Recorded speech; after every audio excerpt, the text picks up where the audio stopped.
ऊपर से नीचे टिकट दीजिएगा इन्हीं को, तो फिर अपराध को कैसे आप चैलेंज कीजिएगा? नेता आज ठीक हो जाए, 12 घंटे में अपराधी शमशान में आ जाए तो मेरा नाम बदल दीजिएगा? 10 साल लालू यादव रहे तो छपरा गोपालगंज को आज़ाद नहीं करा पाए और सबसे ज़्यादा अपराध माफिया वहीं था। और नालंदा और नवादा आज तक गढ़ है हत्या का और अपराध का।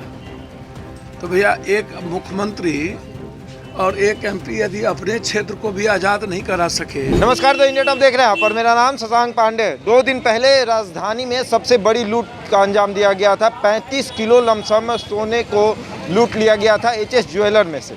और अब लगातार सभी राजनेता का आगमन शुरू हो गया है और आज ऐसे में पप्पू यादव जाप सुप्रीमो पहुँचे हुए हैं। ज्वेलरी के जो मालिक हैं, ज्वेलरी शॉप के जो मालिक हैं, उनसे मिलने आए हैं। और उसके बाद जब उनसे मुलाकात की तो पत्रकारों से बात करने के दौरान कहा कि सभी लूट के में जो है नेता शामिल रहते हैं। अगर नेता सुधर जाए, अगर चुनाव में बाहुबलियों को टिकट ना दे तो ऐसी लूट नहीं होगी। पुलिस बल भी को उन्होंने साफ तौर पर निशाने पर लेते हुए कहा कि पुलिस बल भी इसमें शामिल रहते हैं। क्या कुछ कह रहे हैं पप्पू यादव, सुनिए। 10 साल लालू यादव रहे तो छपरा गोपालगंज को आज़ाद नहीं करा पाए और सबसे ज़्यादा अपराध माफिया वहीं था। और नालंदा और नवादा आज तक गढ़ है हत्या का और अपराध का। तो भैया एक मुख्यमंत्री और एक एमपी यदि अपने क्षेत्र को भी आज़ाद नहीं करा सके, एक जिले का तो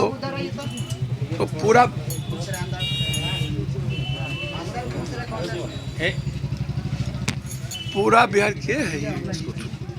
कहाँ से रखे हुए हैं इस सब टाइप के आदमी? आप हमको एक बात बहुत क्लियर समझिए, एक जिले की आज़ादी हुई, नवादा नालंदा में गैंग रेप है ना, नालंदा में गैंग वार है ना, परसों शराब माफिया दीपक को गोली मार दिया ना नगर नौसा में, उसके पहले सोना व्यवसायी को मारा, उसके पहले गिट्टी माफिया ने मारा 3 दलित को। जब आप नालंदा की भी आज़ादी की कल्पना नहीं करिएगा तो आप कहाँ की आज़ादी की कल्पना करिएगा? जरा आप हमको बता दीजिए। पटना में एक सप्ताह में 18 से 20 हत्या, हमला और रंगदारी लिया जाता है। पटना सुरक्षित है? कौन सा सुरक्षित है पटना? दिखा दीजिए आप हमको। और एक डेट फाइनल हो जाए, रामगढ़वा में हत्या हो गई तो संजय जायसवाल जी कहते हैं थाना मेरा सुनता ही नहीं है। कल मंत्री का बेटा गोली चला दिया, कुछ दिन पहले डिप्टी सीएम का बेटा भाई दुकान में लूट मार के चढ़ के मारा। एमएलए पर आरोप है कि एक श्रीवास्तव को गोली मार दिया वाल्मीकि नगर में।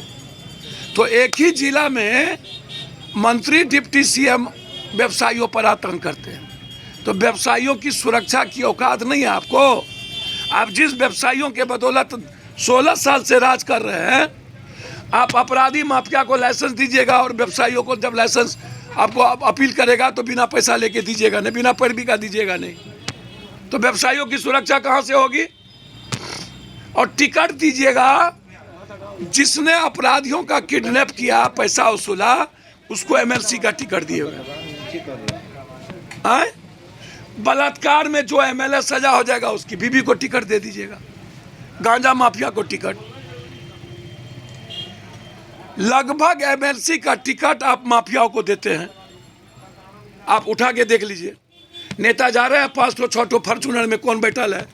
ये कौन है दादा, ये कौन है नाना, ये कौन है भाई, ये कौन है बाप? ये अपराधी भाई दादा बन जाएगा और अब विधान परिषद में बैठेंगे यही माफिया लोग। सर, आपका आरोप है कि नेता अपराधियों को सह दे रहे हैं। इसमें कोनो बहस है क्या? नेता आज ठीक हो जाए, 12 घंटे में अपराधी शमशान में आ जाए तो मेरा नाम बदल दीजिएगा?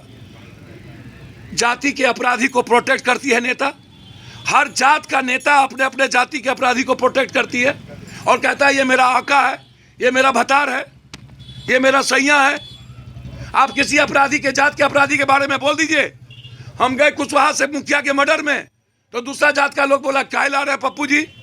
हम गए एक मुखिया समसिंह आरा में मर्डर में तो ज़्यादा बोल रहा था कि हम लोग को फंसा दिया, क्यों आ रहे हैं? हम गए जमुई तो बोल रहा मत आइए। तो जिस जात के मर्डर में जाइए दूसरा जात कहता है मत आइए। तो जब सोसाइटी अपने अपराधी जाति के अपराधी को प्रोटेक्ट करेगी और नेता प्रोटेक्ट करेंगे, हर जात का ग्रुप बन जाएगा। ये कौन है ब्राह्मण ब्रह्मर्षि, ये कौन है क्षत्रिय, ये कौन है जादव, ये कौन है कुशवाहा। तो भाई क्या करेंगे व्यवसायी? इनका तो कोई जाति नहीं है ना, और इनके जाति में तो कोई अपराधी नहीं है। टैक्स में कमी आ जाएगी। ये तो मात्र व्यवसायी है भाई। टैक्स का पैसा तो आप लोग देते हैं पप्पू यादव की बीबी बहन बेटी को नेकलेस खरीदने के लिए। आप लोग को बिजली आप पानी फ्री के लिए, एजुकेशन फ्री के लिए देते हैं। हम लोग ऐसो आराम की जिंदगी जिए इसलिए टैक्स लेते हैं। कॉमन आदमी के लाइफ के लिए टैक्स नहीं है। एमएलए एमपी मंत्री पदाधिकारी और जजेस की सुविधा के लिए टैक्स है। आम आदमी के लिए टैक्स है, आम आदमी को सुरक्षा है। ऊपर से नीचे टिकट दीजिएगा इन्हीं को, तो फिर अपराध को कैसे आप चैलेंज कीजिएगा? आपका फॉर्च्यूनर या तो माफियाओं के पैसे से होता है या तो आप उसके फॉर्च्यूनर में रहते हैं। तो संजय जी, आप इतना कमजोर और कायर की तरह यदि बात कीजिएगा, आप 2005 में लालू यादव के साथ थे, 2005 के बाद आप बात कर रहे हैं नीतीश कुमार जी और अपनी लाचारी बता रहे हैं, तो आप या तो रिजाइन कर दीजिए या तो समर्थन वापस ले लीजिए। यदि इतना दर्द है, रामगढ़वा आलोक तिवारी की घटना घटी, शराब माफिया मार दिया, आप उसको डाइवर्ट कर रहे थे। रामगढ़वा में व्यवसायी को मार दिया, आप उसको डाइवर्ट कर रहे थे। मैं जा रहा हूं फिर अभी बेतिया, अभी तुरंत यहां से सीधा, समझे? अब तय करना मालिक और राजा ये लोग हैं। समाज ही समझौता कर लेती है। कल 2 बहन के बलात्कार करके फेंक दिया दरभंगा में। ना बच्चे सुरक्षित है और ना बिहार के 14 करोड़ लोग सुरक्षित हैं। और जो बिहार का आधार बचा है व्यवसायी, वो तो सबसे ज्यादा टारगेटेड है भाई। स्वर्ण व्यवसायी को आपने रंगदारी मांगा, कोई देखने वाला नहीं था बेगूसराय में।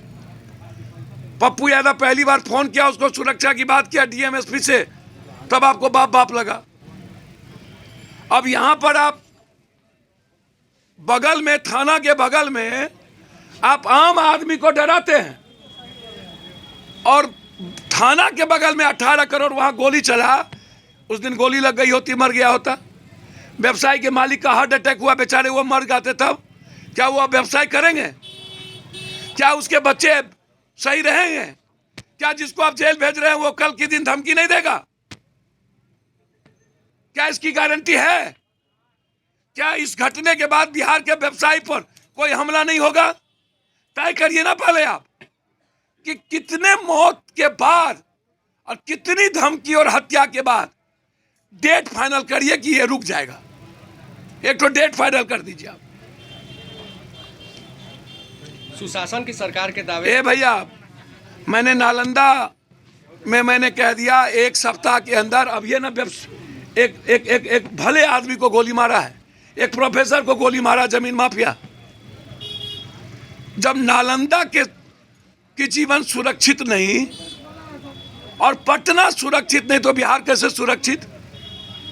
जिस पटना से बिहार का निर्माण होता है। तो सुना आपने किस तरह से पप्पू यादव ने कहा कि लगातार व्यवसायियों पर हमले हो रहे हैं, कहीं गोली मार दी जा रही है, कहीं उनकी हत्या कर दी जा रही है, तो कहीं उनके दुकान को लूट लिया जा रहा है। और ऐसे में नीतीश कुमार कहते हैं कि बिहार में सुशासन की सरकार है। अगर नीतीश कुमार को इतना ही डर है तो 15 दिन दे दीजिए हमें, पटना को, हम पूरे पटना को सुधार देंगे।